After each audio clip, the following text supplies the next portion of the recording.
সন্ধে হলেই কিছু মুখরোচক খেতে ইচ্ছা করায় আজকে বানিয়ে ফেললাম কেএফসি স্টাইল ফ্রাইড চিকেন।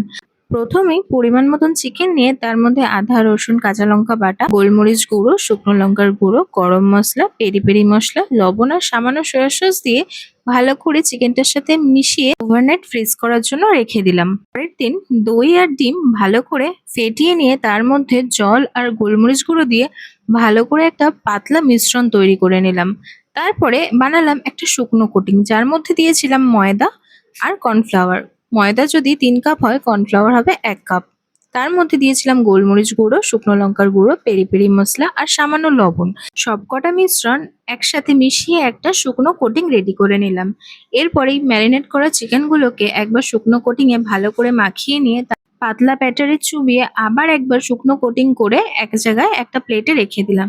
তারপর কড়াইতে তেল গরম করতে দিলাম। তেল গরম হয়ে যাওয়ার পরে প্রথমে হাই ফ্লেমে 4-5 মিনিট চিকেনগুলোকে ভেজে নেওয়ার পর আরো 10 মিনিট লো ফ্লেমে চিকেনগুলোকে ভালো করে গোল্ডেন হওয়া অবধি ভেজে নিতে হবে। চিকেনগুলো ভাজা হয়ে গেলে প্লেটে তুলে গরম গরম পরিবেশন করতে হবে কেএফসি স্টাইল ফ্রাইড চিকেন, যা কিন্তু খেতে দারুণ হয়েছিল।